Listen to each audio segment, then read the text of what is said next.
যেহেতু আমরা computer repair করি, তাই এখন একটা মাদারবোর্ড আসছে। সেটা হলো মাদারবোর্ডের মডেলটা হলো ইন্টেলের বোর্ড, কিন্তু অনেক পুরাতন বোর্ড। এটা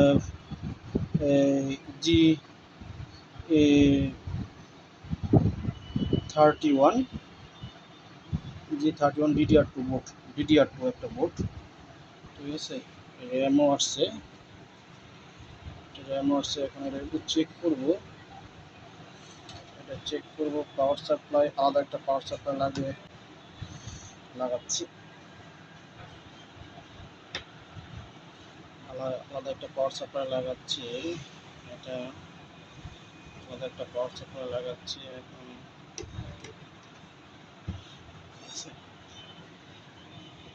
এটা কিবোর্ড, মাউস লাগাইলাম,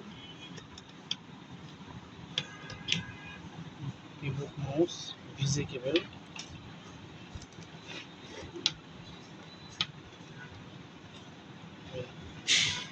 দিলাম।